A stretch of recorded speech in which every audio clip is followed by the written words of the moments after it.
Artillery Fire Mission Explained, from Observation to Impact.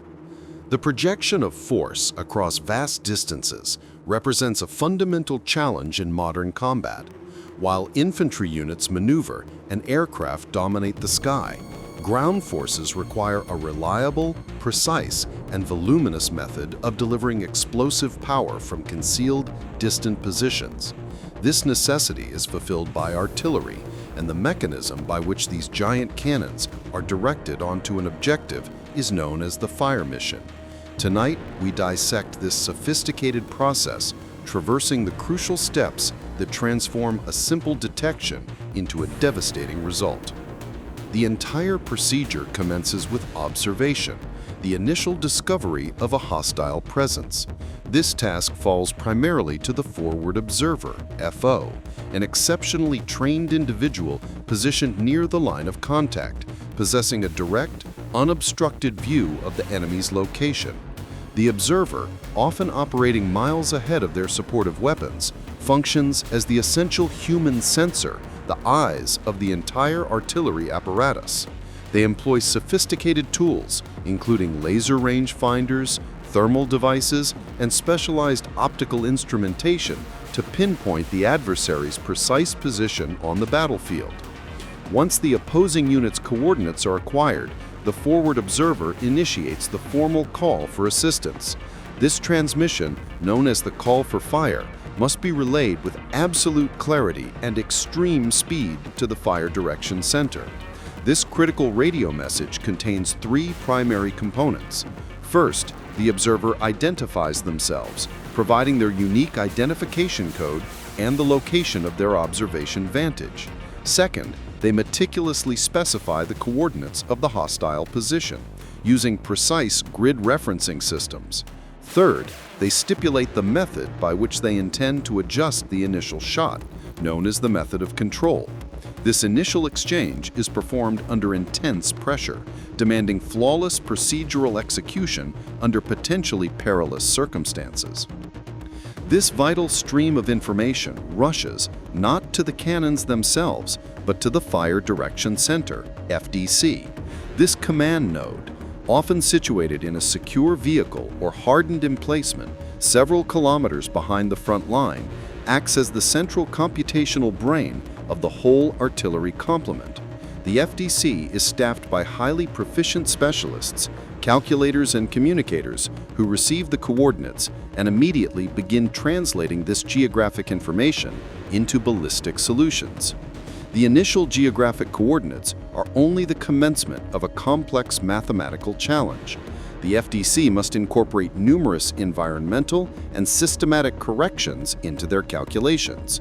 They must account for the atmospheric conditions, ambient temperature, barometric pressure, and wind direction and velocity at various altitude levels between the gun and the objective. Each of these atmospheric factors subtly influences the projectile's flight characteristics, demanding meticulous numerical adjustments to guarantee accuracy. Furthermore, the FDC must consider gunnery-specific corrections. They factor in the slight variations in the propellant charge's burn rate, the minute wear and erosion present within the barrel's rifling, and even the rotational velocity and placement of the Earth itself relative to the flight path, a concept known as the Coriolis Effect. The fundamental goal is to calculate two primary outputs for the crew: the deflection, the horizontal orientation of the firing tube, accounting for windage, and the quadrant elevation, the vertical angle of the barrel dictating range. This intricate process, once performed using analog charts and slide rules, is now managed primarily by advanced digital fire control apparatus, offering near-instantaneous, refined firing solutions. Once the ballistic solution is finalized, the instruction is disseminated to the firing battery, the physical location where the heavy weaponry is positioned. The communication is transmitted with crucial brevity and unambiguous language. The commands specify the precise type of ammunition to be utilized: high explosive, smoke, illumination, or specialized munitions, the quantity of propulsive charge to insert, and the calculated deflection and elevation settings. Upon receipt of this definitive direction, the gun crew, a team of highly disciplined personnel assigned to one individual piece of armament prepares their weapon system. The gun chief directs the loading and orientation process. The gunner and assistant gunner physically manipulate the cannon using specialized instruments and dials to align the barrel precisely according to the received data.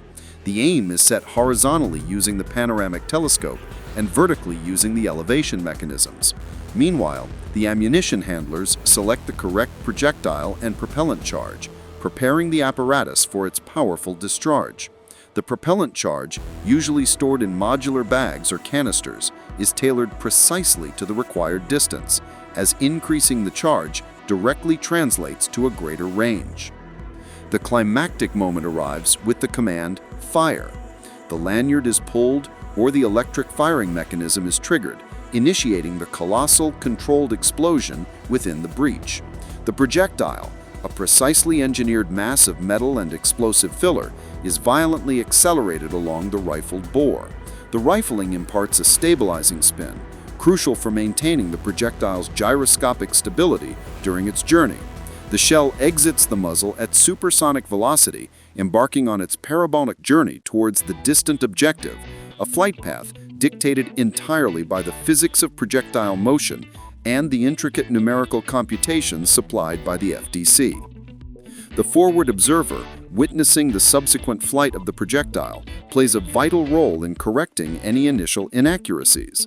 The first shot, often called the whisper or the initial round, is primarily intended to establish a reference point near the target. As the shell nears its destination, the observer notes its precise point of burst or impact relative to the objective. They then transmit a new correction message indicating the necessary adjustments, likely add 100 meters or left 50 meters. This subtle iterative process, known as adjustment fire, continues until the observer is satisfied that the calculated trajectory is perfectly bracketed around the objective. Once the target area is bracketed and the accuracy confirmed, the observer calls for fire for effect.